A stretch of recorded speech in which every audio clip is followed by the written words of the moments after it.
മനസ്സിലായ ഉണ്ണിക്ക് ഇത് ഏതാ ഉണ്ണിന്ന് മനസ്സിലായ?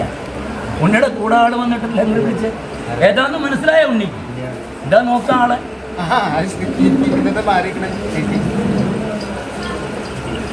ഈ ഉണ്ണി പറഞ്ഞു കേട്ടിട്ടില്ല നീ എൻ്റെ ഇല്ലത്ത് വന്ന ആ ഉണ്ണിക്ക് എന്തോരം കാര്യങ്ങൾ ഞാൻ നടത്തി കൊടുത്തിട്ടുണ്ടെന്ന് ചോദിച്ചു.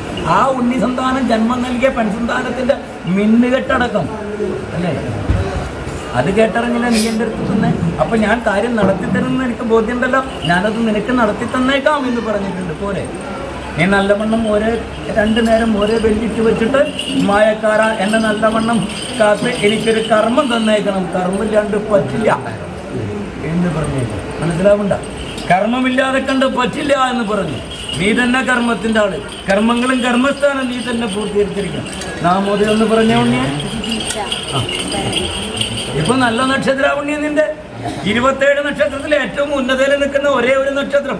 എല്ലാ രാശികളും എല്ലാ ഗ്രഹങ്ങളും നല്ല പ്രൗഢിയോട് കൂടിയിട്ട് കലഹങ്ങളില്ലാതെ കണ്ട് ഗ്രഹങ്ങൾ തമ്മിൽ ഒത്തൊരുമയോടുകൂടി നിൽക്കുന്ന ഒരേ ഒരു നക്ഷത്രം എൻ്റെ ഉടപ്പറന്നുള്ള നക്ഷത്രമായ നിന്റെ നക്ഷത്രം ഭരണിയാ. ഞാൻ ഈ നക്ഷത്രത്തിന് നിനക്ക് ഇപ്പോൾ സമയം നല്ലതാണ്, കിട്ടിനി പിന്നെ നിനക്ക് എന്നാ കിട്ടാ? ഞാനത് പൂർത്തീകരിച്ചെന്നേക്കാം. ഞാനൊരു വഴിമരുന്ന് ഇട്ടു എന്ന് മാത്രമുള്ള മനസ്സിലായില്ല, നിനക്കത് ഞാനത് പൂർത്തീകരിച്ചെന്നേക്കാം. പോരെ,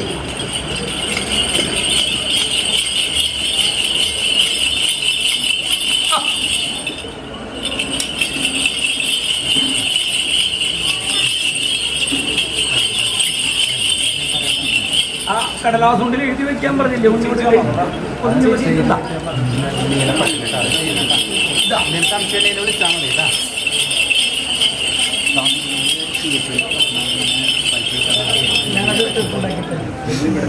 അത് അധികാരികളുടെ അത് ഉണ്ണിയുടെ കുഴപ്പമില്ല, അവരൊക്കെ ആ വീട്ടിലത്തെ വഴിമാറി ചെലവഴിച്ചു നിനക്കത് തന്നേക്കാം. പോലെ അതിനെക്കുറിച്ച്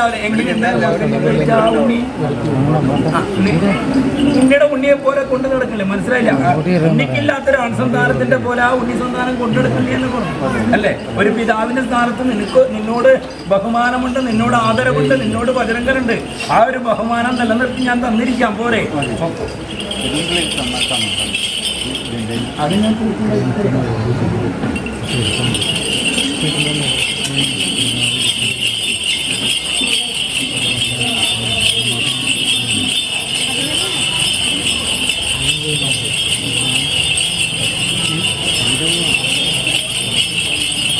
എന്താക്കി?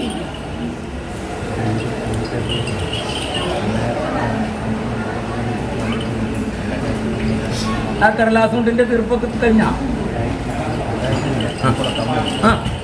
കൊടുത്തു. ഞാനല്ലേ പറഞ്ഞു, ഞാൻ പറഞ്ഞയച്ച ഉണ്ണികൾക്ക് അവിടെ സന്തോഷം കർമ്മം നല്ലതല്ലേ? നിനക്കപ്പോഴും എന്നോടൊരു സന്ദേഹം ഉണ്ടായിരുന്നു അല്ലേ? നിനക്ക് എന്നോട് ഒരു സന്ദേഹം ഉണ്ടായിരുന്നു, മനസ്സിലായില്ല? ഇത്രയും കാര്യം ഇന്ന സ്ഥലത്ത് പോകേണ്ടത് ഇയാളാലെ നടത്തിക്കെട്ടാൻ പറ്റുമോ എന്ന് നിനക്കൊരു നിശ്ചയക്കുറവുണ്ടായിരുന്നു. ആ തുടക്കത്തിലെ കാര്യം നീ എൻ്റെ ഇല്ലത്ത് വന്ന കാര്യമാണ് ഞാൻ പറഞ്ഞു. അതായത് നിന്റെ ഉണ്ണി സന്താനത്തിൻ്റെയും ആ പെൺസന്താനത്തിൻ്റെയും ആൺസന്താനത്തിൻ്റെയും അതുപോലുള്ള ഉണ്ണിയുടെയും കാര്യം നടത്തി 3 പേരെയും 3 ആ കർമ്മത്തിനും കർമ്മസ്ഥാനത്തിനും മണലാരണ്യം എന്തെല്ലാം പറഞ്ഞു, മഞ്ഞും മഴയും മാറിയുള്ള ദിക്ക് അല്ലേ? അവിടേക്ക് ഞാൻ പറഞ്ഞേക്കു. അതിൻ്റെതായ കടലാസുണ്ട് കിടക്കെ തരപ്പെടുത്തി അധികാരികളൊക്കെ ഒപ്പുവെച്ച് അടിച്ചു വാങ്ങി പറഞ്ഞയക്കാൻ പറ്റുമോ പറ്റില്ല എന്നൊരു സന്ദേഹം നിനക്കത് അടിച്ച് കിട്ടുന്ന നേരം വരെ ഉണ്ടായിരുന്നു. അടിച്ചു കിട്ടുന്ന നേരം വരെ ഉണ്ടായിരുന്നു. ഇപ്പം ഞാൻ സന്തോഷവാനാണ്. ഞാൻ പറഞ്ഞൊരു കാര്യം ഞാൻ നടത്തി തന്നു. അപ്പം നീ പറഞ്ഞ കാര്യം എനിക്ക് തന്നിട്ടില്ല എന്ന് ഞാൻ പറഞ്ഞിട്ടില്ല. ഞാൻ സന്തോഷവാനാണെന്ന് പറയുമ്പോൾ എൻ്റെ ഇല്ലത്ത് വന്നിട്ട് കർമ്മം വേണം എന്നും പറഞ്ഞു കഴിഞ്ഞിട്ട്, ഭവനം വേണം, മംഗല്യം നടത്തിത്തന്നെന്നും പറഞ്ഞു കഴിഞ്ഞിട്ട് ഒരു ഉണ്ണിസന്താനം വന്നാൽ ഞാനത് പൂർത്തീകരിച്ചു കൊടുത്താൽ അവരുടെ മനസ്സൊന്ന് തെളിഞ്ഞ് അവർ 10 ഉണ്ണിയിലോട് പറഞ്ഞാൽ 8 ഉണ്ണി എൻ്റെ ഇല്ലത്ത് വന്നാൽ അതെനിക്കൊരു സന്തോഷമെന്നാണ് ഞാൻ പറഞ്ഞത്. അപ്പോൾ ഉണ്ണി പോക്കൂ. പോരെ, എന്താ ഉണ്ണിക്ക് കൊടുക്കാണ്ടെന്ന് പറഞ്ഞു അതൊന്ന് കൊടുത്തയച്ചിരുന്നു.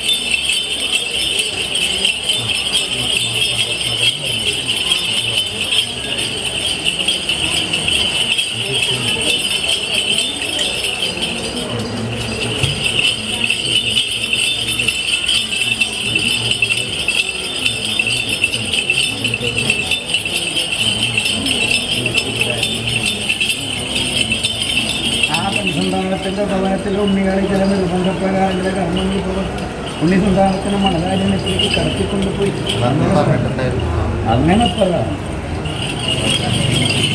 ഞാനത് തീർപ്പുണ്ടാക്കിയിട്ട് ഞാൻ തന്നേക്കാം. ആ ഉണ്ണി സന്താനത്തിൻ്റെ നക്ഷത്രങ്ങളുണ്ട്.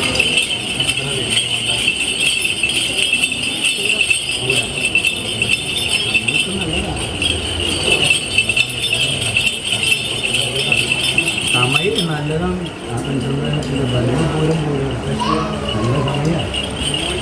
നല്ല ഉണ്ണ ആ ഉണ്ണിയുടെ സമയം അതിലേറെ നല്ലതാണ്. ആയിരം കേട്ടത് വ്യാഴം 11 ശരീരമല്ലെങ്കിൽ ഞാൻ ബലവാനായിട്ടുണ്ട്.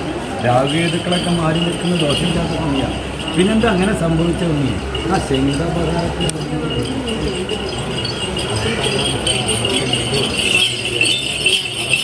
പിന്നതില്ല. ശനിയുടെ അവസാനത്തെ ഘട്ടത്തിൽ നിൽക്കുന്ന സമയത്താണ് സംഭവിച്ചത്.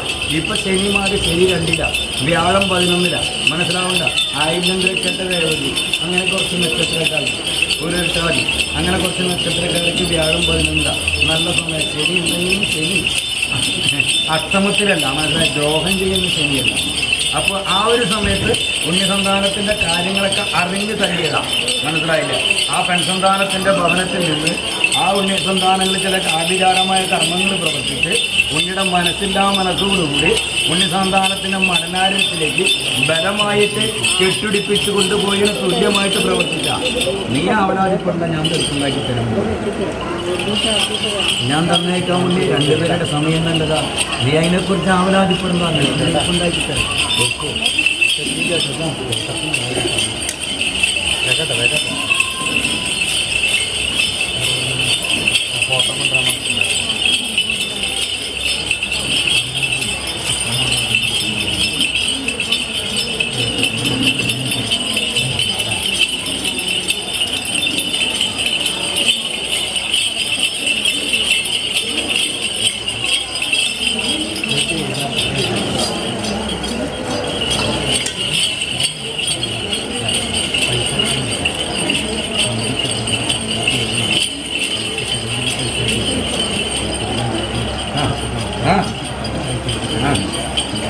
അത് നിന്റെ കുലക്കാരുടെ കളിയല്ല, എൻ്റെ കളിയാ.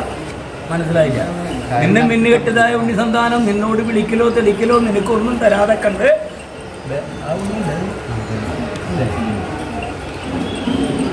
ഇതിലെന്ത് മഹിമയെ കണ്ടാവുന്നു?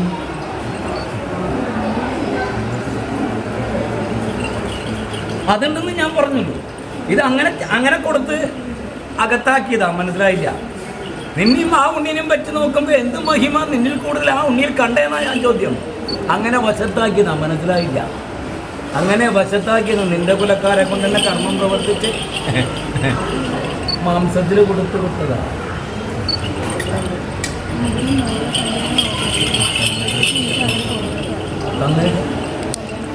അതിന് വേണ്ടതായി മിന്നും പൊന്നും വെള്ളി എല്ലാ കാര്യങ്ങളും വസ്ത്രാദികളടക്കം ഉണ്ണി സന്താനത്തിന് നിന്റെ പടിക്കലേക്ക് ഞാൻ എത്തിച്ചു തന്നേക്കാം. അത് കഴിഞ്ഞിട്ട് ഞാനൊരു തല്ലുണ്ട്. മനസ്സിലായി. അത് കഴിഞ്ഞിട്ടൊരു തല്ലുണ്ട്. നീ ദിനം നിന്റെ ആ തടുക്കുപായൽ ആ നിസ്കാര ചടങ്ങ് കഴിഞ്ഞിട്ട് ആ തടുക്കുപായ മടക്കി വെച്ച് എന്നെ നല്ലവണ്ണം പ്രാർത്ഥിച്ചേക്കാം. എന്നിട്ട് പറയാം, മായക്കാര ഇന്നൊരു കാര്യമുണ്ട്. എൻ്റെ ഉണ്ണിപ്പൈതലിനെ 10 പേരറിയെ കൈപ്പിടിച്ച് കൊടുക്കേണ്ടതാ. അതിന് വേണ്ടതായ എല്ലാ വസ്തുക്കളും ഈ ഉണ്ണി തന്നെ തരണം. ഈ ഉണ്ണി വരണം, മുന്നിൽ നിന്ന് നടത്തി കൊടുക്കണം എന്ന് നീ പ്രാർത്ഥിച്ചേക്കാം കേട്ടാ.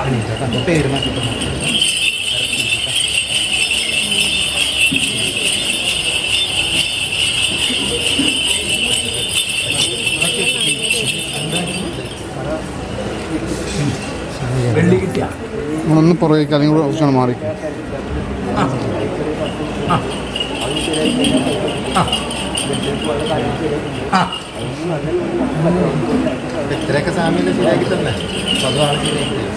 നീ എന്നോട് മറന്നു കാണിട്ട് ഒരു കാര്യം ചെയ്തിട്ടുള്ള അനുഭവം നിനക്ക് ഉണ്ടായി.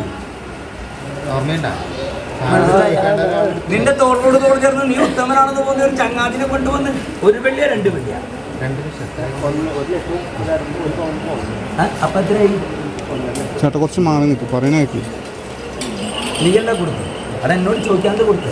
ഞാൻ ആ ഉണ്ണിനെ കൊണ്ടുവന്നപ്പോഴും പറഞ്ഞില്ലേ, ഇതിലെനിക്ക് ഉടമ്പടിയില്ല, പങ്കില്ല. ഈ ഒരു പങ്ക് കച്ചവടത്തിന് ഞാൻ കൂട്ടില്ല എന്ന് നിന്നോട് ഞാൻ പറഞ്ഞു. ഒന്ന് മാറിക്കാൻ പറ. ഒന്ന് ഞാൻ വാങ്ങിത്തരാം. അത് ഞാൻ പറഞ്ഞല്ലോ, നിനക്ക് ഞാൻ വാങ്ങിത്തരാന്ന് പറഞ്ഞിട്ടുണ്ട്. ഇത്രയൊക്കെ ഞാൻ നിനക്ക് നടത്തി തന്നിട്ടുണ്ടെങ്കിൽ നീ എന്താ പറഞ്ഞ, നിനക്ക് നീ ആ വ്യാപാരശാല നീ തിരിച്ചു കൊടുത്തു, നിനക്ക് ഞാൻ വെള്ളി തരാം. അപ്പൊ നിന്റെ പേരിലുണ്ടായ ആ അധികാരപത്രം തിരിച്ചു എഴുതി തരണം. ഇത്രേ വേണ്ടു. കഴിഞ്ഞ് ഞാൻ വെള്ളി വാങ്ങിത്തരാം. നിങ്ങളൊക്കെ കണ്ടിട്ട് സമയം പോവുള്ളൂ.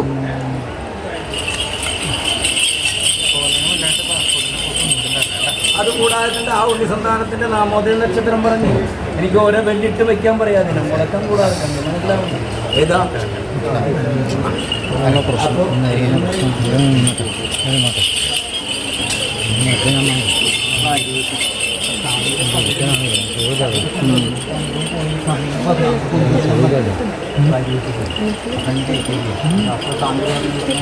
ഞാനൊരു വസ്തു നിനക്ക് അവിടെ കൊണ്ടുവിടാൻ പറഞ്ഞു. ഇട്ടാ ഇട്ടാ ആ ഇട്ടാ അവരെടുത്ത് നോക്കി പറയാൻ അത് പറയാൻ വേണ്ടിയില്ല നിന്നോട് ഞാൻ, അല്ലെങ്കിൽ വെറുതെ പറയൂ ഞാൻ അവിടെ കൊണ്ടുവന്നിടാനായിട്ട്. ഇനിയൊരു പേടി ഉണ്ടാവും, മനസ്സിലായി. അതുകൊണ്ടല്ല നിന്നോട് ഞാൻ അവിടെ കൊണ്ടുവന്നിടാൻ പറഞ്ഞു. അത് അവരുടെ ഭവനത്തിന്റെ ഏതെങ്കിലും ഭാഗത്ത് കിടന്നാൽ, അല്ലെങ്കിൽ ഉമ്മറക്കോലായാലോ നടുമുറ്റത്തോ കിടന്നാൽ അവര് മുറ്റമടിക്കുമ്പോൾ ആ വസ്തു കിട്ടും. അത് നീ കൊണ്ടുവന്നിട്ടേന്ന് അവർക്ക് ബോധ്യം. അപ്പൊ അത് തന്നെ അപ്പൊ തന്നെ വിളിച്ചാൽ വിളിച്ചിട്ട് ഭയങ്കര വഴക്കായി. അങ്ങനെ തന്നെ പറഞ്ഞു, അങ്ങനെ തന്നെ പറഞ്ഞു. ഇന്നെ കരുക്കളാന്ന് പറഞ്ഞു. ഞാനും എന്റെ ഏട്ടനായ കരിങ്കുട്ടിയും കൂടി നിന്റെ ഇല്ലത്ത് വന്നിട്ടുണ്ട്. ഏട്ടൻ കത്തിച്ചാൽ ഞാനതിന് വഴിമരുന്ന് ഇട്ട് കൊടുക്കും. അങ്ങനെ തന്നെ പറഞ്ഞു. നിന്നെ കത്തിച്ചിട്ടേ ഞാൻ ഇറങ്ങിപ്പോരുന്നു പറഞ്ഞു. തീർപ്പ് ഞാൻ തന്നെ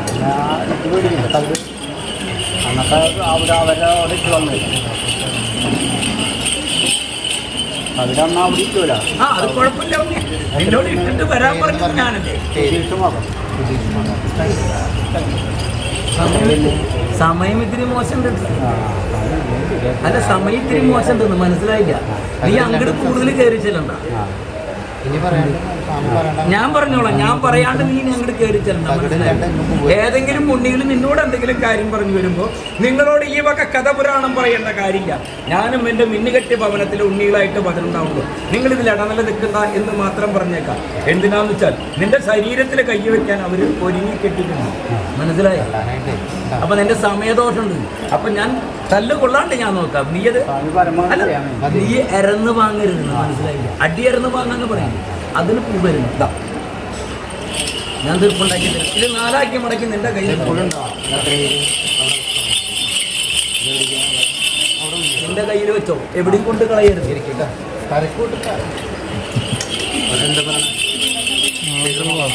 ഇരുന്നോ.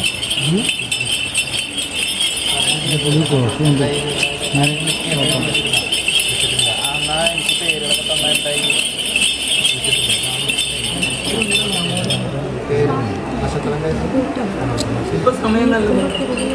ഇപ്പൊ കർമ്മമേഖലയിൽ